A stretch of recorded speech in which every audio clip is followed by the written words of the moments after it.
Yang pertama, pengertian pendidikan seks menurut Islam. Pendidikan seks dalam Islam tidak berdiri sendiri. Ia berkaitan erat dengan pendidikan-pendidikan yang lain seperti pendidikan akidah, pendidikan akhlak, dan pendidikan syariah.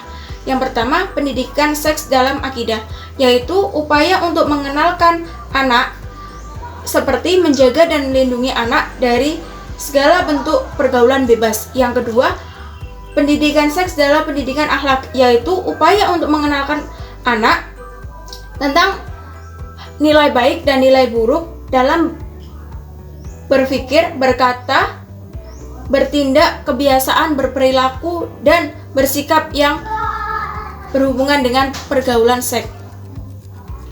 Yang ketiga, pendidikan seks dalam syariah, yaitu mengenalkan materi-materi pendidikan seks yang berhubungan dengan hukum Islam agar siswa dapat membedakan yang wajib, sunnah, mubah, makruh, dan haram.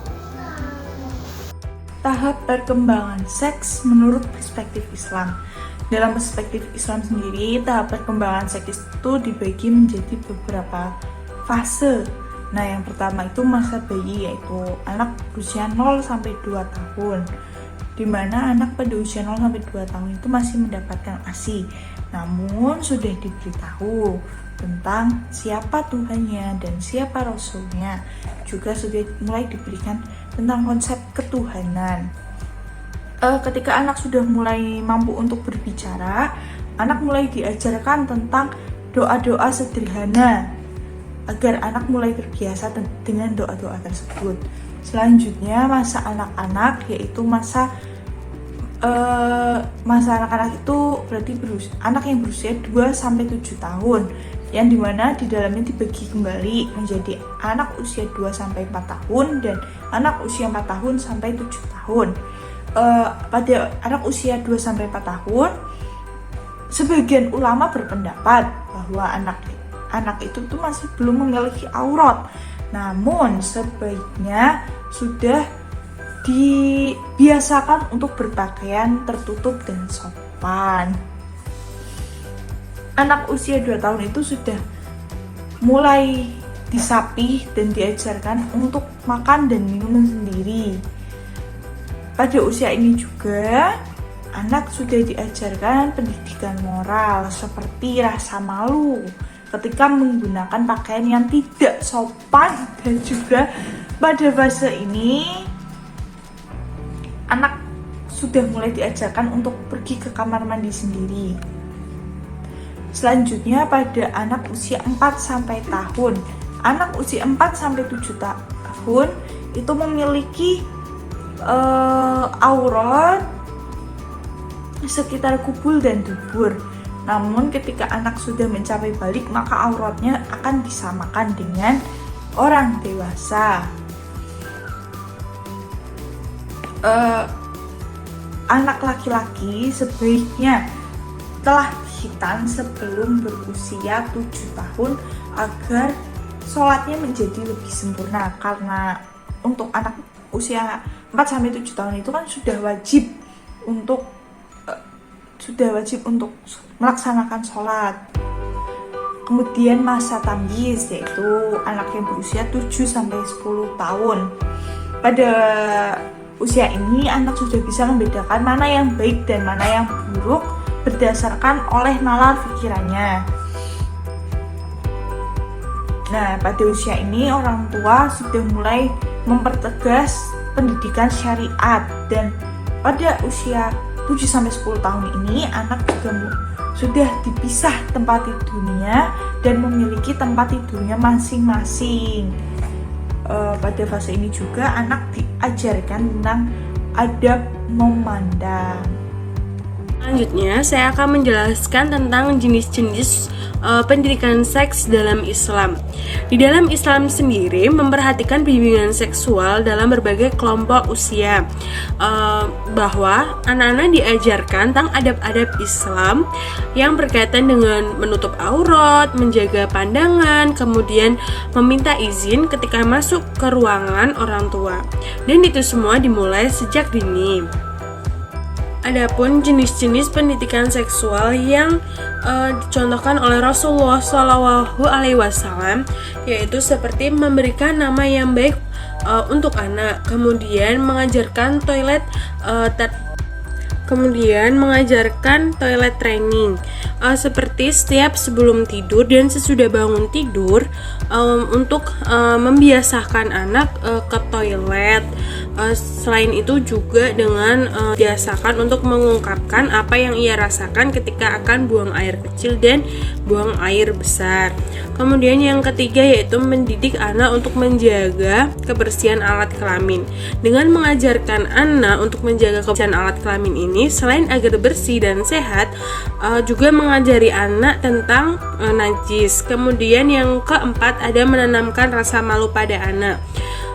Jangan membiasakan meskipun Kemudian yang keempat menanamkan rasa malu kepada anak. Jangan biasakan anak-anak meskipun masih kecil untuk telanjang di depan orang lain. Misalnya ketika keluar kamar mandi, kemudian berganti pakaian, ataupun lain-lainnya. Dan yang kelima, melarang anak laki-laki menyerupai perempuan. Berilah pakaian kepada anak sesuai dengan kelamin agar anak terbiasa dengan fitrahnya. Kemudian yang keenam yaitu ada pengajaran seks melalui sholat. Ketika anak menginjak usia 7 tahun, anak sudah bisa membedakan antara laki-laki dan perempuan dan juga sudah mulai terbiasa untuk melaksanakan sholat 5 waktu. Sangat jelas di dalam sholat itu kan ada saf khusus laki-laki dan saf khusus perempuan. Nah, kita bisa memberikan penjelasan tentang cara menutup aurat bagi laki-laki dan perempuan, yaitu laki-laki dari pusar ke lutut dan perempuan seluruh tubuh kecuali muka dan telapak tangan. Kemudian yang ketujuh ada memisahkan tempat tidur.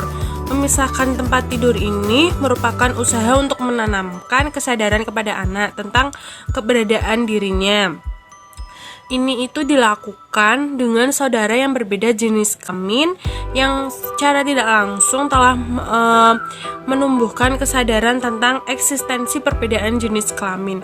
Kemudian yang kedelapan ada mengenalkan waktu berkunjung ke kamar orang tua. Meminta izin dengan 3 waktu, yaitu waktu ketika sebelum sholat subuh, tengah hari, dan setelah sholat isya. Kemudian yang terakhir yaitu mendidik anak agar selalu menjaga pandangan mata. Bagaimana cara membicarakan seks kepada anak dan remaja? Jadi itu harus dimulai sejak dini. Apalagi kan pendidikan seks itu dianggap tabu oleh sebagian masyarakat ya. Jadi untuk membicarakan itu harus dimulai sejak dini. Ini tuh harus memiliki kesadaran, orang tua juga harus memiliki kesadaran akan pentingnya pendidikan seks sehingga mau untuk mengajarkan anaknya sejak dini. Nah, yang ditanamkan sejak dini itu seperti nilai-nilai moral dan nilai-nilai Islam. Jadi anak tidak akan terjerumus ke lubang hitam. Selanjutnya, berikan pendidikan seks yang sesuai dengan usia anak. Misalnya kalau anak masih berusia di bawah 7 tahun ya, berikan yang sesuai seperti mengajarkan tentang rasa malu, mengenalkan kepada anak tentang hitan agar anak mau dihitan, khususnya untuk anak laki-laki ya. Nah, selanjutnya itu orang tua sebaiknya membangun hubungan yang baik dengan anak. Jadi ketika orang tua memiliki hubungan yang baik dengan anak, maka anak akan percaya apa yang disampaikan orang tua, dan juga anak akan terbuka dengan orang tua.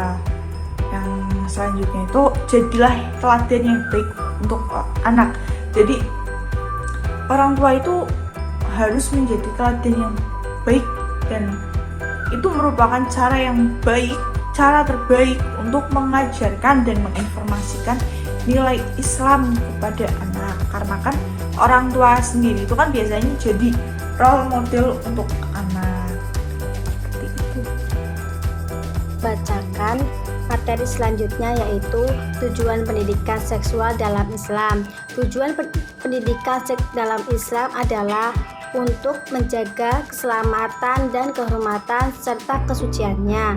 Oleh karena itu, anak laki-laki maupun perempuan akan terjaga akhlak dan agamanya sampai memasuki jenjang keluarga dengan bersih dan selamat. Dengan tujuan yang pertama yaitu membantu anak mengetahui topik-topik biologis seperti pertumbuhan masa puber dan kehamilan.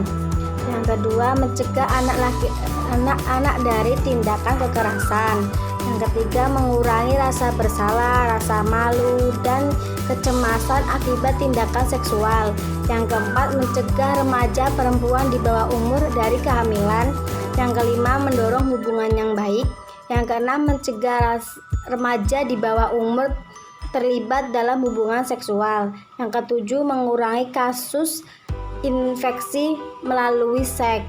Yang terakhir yaitu membantu anak muda yang bertanya tentang peran laki-laki dan perempuan di masyarakat. Terima kasih.